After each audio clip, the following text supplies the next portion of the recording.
மற்றும் milky mist வழங்கும் black sheeps தீரா கதை poetic day special. Title sponsor உங்கள் சத்யாவில் இப்பொழுது ஆடி அதிரடி தள்ளுபடி மற்றும் milky mist ice cream. Venue partner Rico banquets. முதல்ல கவிதை அப்படிங்கிறத சொல்ல கேட்ட உடனே உங்களுக்கு ஞாபகம் வரக்கூடிய கவிஞர் இல்லை கவிதை? எனக்கு அப்துல் ரஹ்மானுடைய ஒரு கவிதை, அது ஏன் ஞாபகம் இருக்குன்னா, காலேஜில் எனக்கு பாடமாக இருந்துச்சு. அதை ஒரு ப்ரொஃபஸர் வந்து விளக்கி அந்த கவிதையை காலி பண்ணார். ஏன்னா, என்னை கண்டதும் கவிழும் உன் கண்கள் மீன் வலையா கொசு வலையா. இதை சொன்ன உடனே எனக்கு புரிஞ்சிடுச்சு. என்ன ரொம்ப தெளிவாக தானே இருக்குது, ஒரு குழப்பம் இல்லையா. நீ வந்து என்னை இழுத்துக்குவியா இல்லை என்னை என்கிட்ட மறையிறியா, என்கிட்ட விலகுறியா, என்கிட்ட வரையா, அதான கவிதையோட உள்ளடக்கம். கேட்ட உடனே புரிஞ்சிடுச்சு. ஆனால் அதுக்கப்புறம் 1 மணி நேரம் அவர் அந்த கவிதையை விளக்குனார். கவிதை மேலே எனக்கு முதல்ல ஒரு சின்ன விலகல் தோன்றுனது அந்த கிளாஸில் தான். சில வாத்தியார்கள் இதையும் பண்ணிடுறாங்க.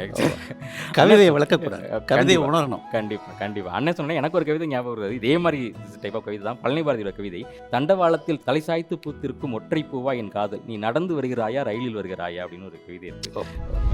எனக்கு வந்து ஒரு ஜாப்பனீஸ் ஜென் கவிதை, அதோட மொழிபெயர்ப்பு தான். அது வந்து மசுஓகா ஷிக்கின்னு நினைக்கிறேன் அவங்க எழுதின கவிதை.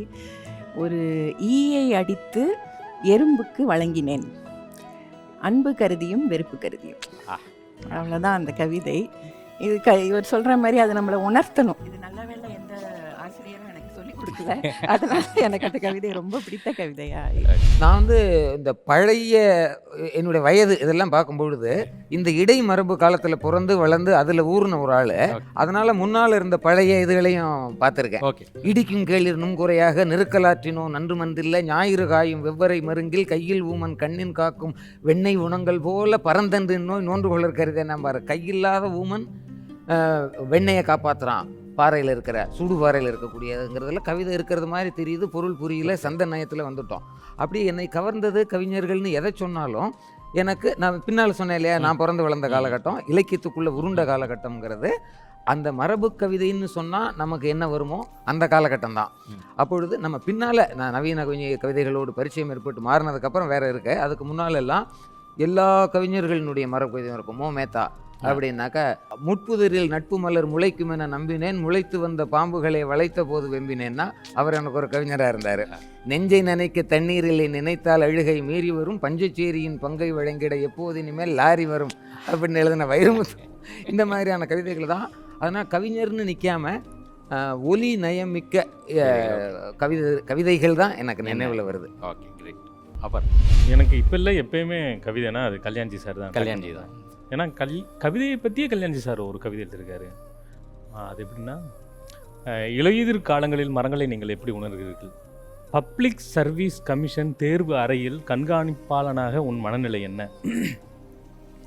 அந்த மதிய வெயிலில் திருமலை நாயக்கர் மகாலை செவிட்டு ஊமையர் பள்ளி சிறுமிகள் சுற்றி வந்தபோது உன்னால் தொடர்ந்து கரும்புச்சாறு பிழிந்து கொண்டிருக்க முடிந்ததா? பூநூலிலிருந்து பூதத்தான் முக்கு வரை அந்த புனலூர் தேவடியாலை ரத்தம் வர வர துரத்தி அடித்த போது எத்தனாவது இட்லிக்கு நீ மிளகாய்ப்பொடி தொட்டு கொண்டிருந்தாய்? இந்த கேள்விகளுக்கெல்லாம் பதில் சொல்வதை பொறுத்து இருக்கிறது இந்த கவிதையை நீங்கள் ஏற்பதும் நிராகரிப்பதும். அப்படி ஒரு பார்வையை கொண்டு வந்தது கல்யாண்ஜி சார் தான். ஏன்னா கல்யாண்ஜி கவிதைனாலே அது எப்பயுமே கல்யாண்ஜி சார் தான் ஞாபகத்துக்கு வரும். எனக்கு பாரதியார் தான். பாரதி அது அவரை மீறி கவிதைகளில் நான் போகவே முடியாது. பள்ளி காலங்கள்லேருந்து அச்சமில்லை அச்சமில்லை அச்சம் என்பதிலே, அப்புறம் கொஞ்சம் அந்த பருவ ஏஜ் அதெல்லாம் வரும்போது காதல் கவிதைகள், அவர் எல்லாத்தையும் எழுதி வச்சுட்டு போயிட்டாரே அப்படிங்கிற ஒரு பிரமிப்புலேருந்து வெளியிலே வரலை. கண்ணம்மா கவிதைகள், அப்புறம் கிருஷ்ணன் கவிதைகள், கண்ணன் கவிதைகள், இப்படி எது எப்போ வேணுமோ ஒரு டிக்ஷனரி மாதிரி பாரதியார் தான். அவரை மீறி எதுவும் கிடையாது. அதுக்கு பிறகு தான் உள்ளே வந்தது எல்லாமே. பாரதியோட எந்த வரி உங்களுக்கு? அதுதான், அச்சமில்லை அச்சமில்லை அச்சம் நம்பி. என்ன மாதிரி ஒரு ஆள் இங்கே வந்து இப்படி உட்கார்ந்துருக்கிறதுக்கு காரணமே அந்த 2 லைன் தானே. அதுதான். பிளெயின் போயட்ரிங்கிற ஒரு வடிவம் தான் என்னை ரொம்ப இன்ஃப்ளூயன்ஸ் பண்ணிச்சு. இந்த வெஸ்ட்டில் நிறைய போய்ட்ஸ் இதை எழுதியிருக்காங்க. தமிழில் வந்து பார்த்திங்கன்னா இந்த பிளெயின் போயட்ரிங்கிற ஒரு வடிவத்தை நகுலன் தான் எனக்கு வந்து காட்டுறாரு. ரொம்ப அழகாக வந்துட்டு அந்த வடிவத்தை காட்டுறாரு. அது என்ன அவர் எனக்கு கொடுத்த பெரிய கிஃப்ட் அப்படின்னு கேட்டால், நம்ம வாழ்க்கையில் காணக்கூடிய எதை வேணாலும் கவிதையாக மாற்றலாம். கவிதைக்குன்னு தனியாக ஒரு பாடுபொருள் கிடையாது. உங்களுடைய மனநிலையை வந்து எப்படி கவித்துவம் சார்ந்த தளத்தில் நீங்கள் அணுகிறீங்கன்றது மட்டும்தான் முக்கியம். அப்போ நகுலனோட ஒரு புகழ்பெற்ற ஒரு கவிதை வரி இருக்குது.